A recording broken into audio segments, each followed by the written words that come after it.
నమస్తే, welcome to Andhraprabha. నేను Manaswini. YCP ఇంటి పోరు రచ్చకెక్కుతోంది.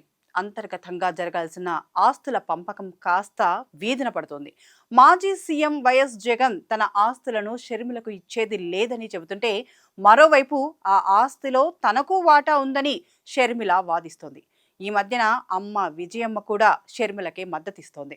వైఎస్ బతికున్నప్పుడు ఆస్తిని సమానంగా జగన్ షర్మిల పిల్లలకు పంచాలని చెప్పారని, ఇప్పుడు జగన్ వ్యవహారం చూస్తే షర్మిలకు అన్యాయం చేసేలా ఉన్నారని ఆరోపించారు. మరి విజయమ్మ రాసిన లేఖలో ఏముంది? జగన్ కుటుంబ ఆస్తుల వివాదం ఏంటి అనే విషయాలను ఈ వీడియోలో తెలుసుకుందాం. దివంగత వైఎస్ రాజశేఖర రెడ్డి భార్యగా వైఎస్ విజయమ్మ కుటుంబ ఆస్తుల వ్యవహారానికి సంబంధించి సంచలన లేఖ విడుదల చేశారు. తన కుమారుడు జగన్మోహన్ రెడ్డి, కుమార్తె షర్మిల మధ్య జరుగుతున్న ఆస్తుల యుద్ధంపై ఆమె స్పందిస్తూ అనేక కీలక వాస్తవాలను వెల్లడించారు. 2009లో వైఎస్ రాజశేఖర రెడ్డి మరణించే వరకు ఉన్న ఆస్తులన్నీ కుటుంబ ఉమ్మడి ఆస్తులేనని, ఇప్పటి వరకు ఆస్తుల పంపకం అధికారికంగా జరగలేదని ఆమె స్పష్టం చేశారు. తన నలుగురు మనవలు మనవరాళ్లకు ఆస్తులన్నీ సమానంగా పంచాలన్నదే వైఎస్ఆర్ ఆశయం, ఆదేశమని ఆమె గుర్తు చేశారు. షర్మిలకు న్యాయంగా దక్కాల్సిన వాటా గురించే ఎంఓయు చేశారని విజయమ్మ పేర్కొన్నారు. నిజానికి ఎంఓయూలో రాసిన దానికంటే షర్మిలకు ఎక్కువ ఆస్తి దక్కాల్సి ఉందని, సరస్వతి సిమెంట్స్ తో పాటు ఎంఓయూలో లేని యలహంక భూమి కూడా షర్మిలదేనని ఆమె వివరించారు. జగన్ తన సోదరికి ఇచ్చారని చెబుతున్న డబ్బు ఆస్తి పంపకం కాదని, అది కేవలం ఆమె వాటాకు రావాల్సిన డివిడెండ్ మాత్రమేనని విజయమ్మ స్పష్టం చేశారు. ఆస్తుల విషయంలో జగన్ తన మేనల్లుడికి, మేనకోడలికి ఇప్పటి వరకు అన్యాయం చేశారని ఆవేదన వ్యక్తం చేస్తూ, ఎప్పటికైనా వారికి న్యాయం చేస్తాడని ఒక తల్లిగా ఆశిస్తున్నట్లు తెలిపారు. ఆస్తుల పంపకం విషయంలో జరుగుతున్న దుష్ప్రచారాన్ని విజయమ్మ తీవ్రంగా ఖండించారు. గతంలో రాజశేఖర్ రెడ్డి జగన్కు కొన్ని ఆస్తులు ఇచ్చినట్లే షర్మిలకు కూడా ఇచ్చారని, దానిని పూర్తి స్థాయి ఆస్తి పంపకంగా పరిగణించలేమని ఆమె వివరించారు. నిజమేమిటో నా దేవుడికి, నా కొడుకుకి కూడా తెలుసని పేర్కొంటూ అసత్యాలను ప్రచారం చేస్తున్న వారిపై ఆమె మండిపడ్డారు. వైఎస్ఆర్ భార్యగా చేతులు జోడించి అడుగుతున్నానని, రాజకీయ లబ్ధి కోసం ఈ కుటుంబ వ్యవహారాన్ని మీడియాలో పదే పదే ప్రస్తావించవద్దని ఆమె వేడుకున్నారు. దేవుని సాక్షిగా తాను రాసినవన్నీ అక్షర సత్యాలని ఆమె తన లేఖలో ఉద్ఘాటించారు. విజయమ్మ రాసిన లేఖపై వైసీపీ అధికారికంగా స్పందించింది. షర్మిలకు మేలు చేయడానికి, వైఎస్ జగన్మోహన్ రెడ్డికి అన్యాయం చేయడానికే వారి తల్లి విజయమ్మ ప్రకటన విడుదల చేశారని వైఎస్ఆర్సీపీ రాష్ట్ర అధికార ప్రతినిధి, మాజీ ఎమ్మెల్యే రాచమల్లు శివప్రసాద్ రెడ్డి తెలిపారు. జగన్ పై షర్మిల చేసిన వ్యాఖ్యలు తీవ్ర అభ్యంతరకరంగా ఉన్నాయని, కోట్లాది మంది ఆడబిడ్డలు ఆయన్ని దేవుడిచ్చిన అన్నగా ఆరాధిస్తుంటే, రక్త సంబంధం కలిగిన షర్మిల శత్రువులు కూడా ఇలా ఉండరు అనటం బాధాకరమని ఆయన అన్నారు.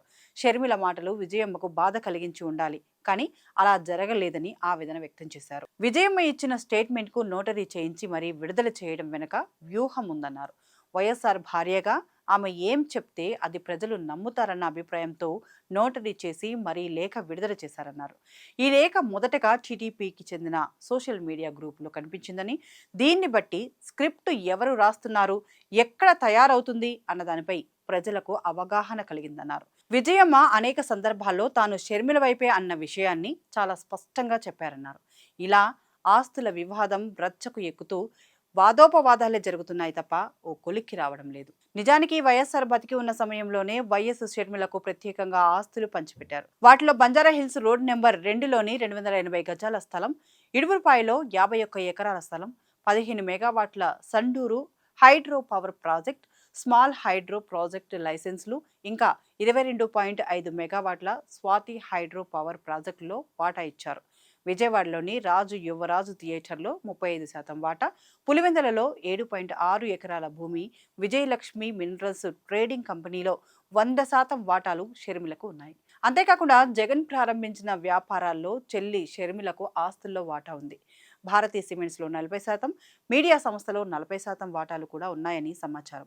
అటు జగన్కు Bharathi cements, Saraswati power and industries, media వ్యాపార సంస్థలన్నీ జగన్కు చెందుతాయి. క్లాసిక్ రియాలిటీ, యలహంక ప్రాపర్టీ వంటివి కూడా జగన్ వద్ద ఉన్నాయని తెలుస్తోంది. బెంగళూరు, హైదరాబాద్తో పాటు కడప, పులివెందుల, ఇడుపులపాయ తదితర ప్రాంతాల్లో జగన్కు స్థిర చరాస్తులు ఉన్నాయి. అయితే వీరిద్దరికీ మధ్య ఉమ్మడి ఆస్తుల వివాదానికి దారితీశాయి. వైఎస్ఆర్ తాను బతికున్న సమయంలోనే ఆస్తి పంపకాలపై ఒక స్పష్టత ఇచ్చారని సమాచారం. జగన్కు ఇద్దరు కూతుళ్ళు, షర్మిలకు ఒక కుమారుడు, ఒక కుమార్తె ఉన్నారు. వారిని వైఎస్ఆర్ అల్లారు ముద్దుగా చూసుకునేవారు. ముఖ్యమంత్రిగా ఉన్న సమయంలోనే వైఎస్ఆర్ తన మనవళ్ళు, మనవరాళ్లకు ఆస్తులు రాసి ఇచ్చారని తెలుస్తోంది. జగన్, షర్మిల పిల్లలకు సమానంగా ఆస్తులు ఇచ్చారట. ప్రస్తుతం ఇక్కడే పేచీ మొదలైంది. అప్పట్లో మాటపూర్వకంగా చేసుకున్న ఒప్పందాన్ని ఉల్లంఘించి జగన్ ఇప్పుడు కోర్టును ఆశ్రయించడంతోనే వివాదం మొదలైందని తెలుస్తోంది. మరి ఇంట పూర్తి కావాల్సిన వివాదాన్ని రచ్చకు ఈడ్చడం వల్ల ఎవరికి లాభం ఉండదు? ఈ విషయాన్ని త్వరగా పరిష్కరించుకుంటే ఇద్దరికీ మేలు జరుగుతుంది. లేకపోతే ఒకరికొకరు తిట్టుకొని ప్రత్యర్థులకు అవకాశం ఇవ్వడం తప్ప ఎవరికీ లాభం ఉండదన్నది మాత్రం ఎంత త్వరగా గ్రహిస్తే అంత బెటర్ అని చెప్పుకోవచ్చు.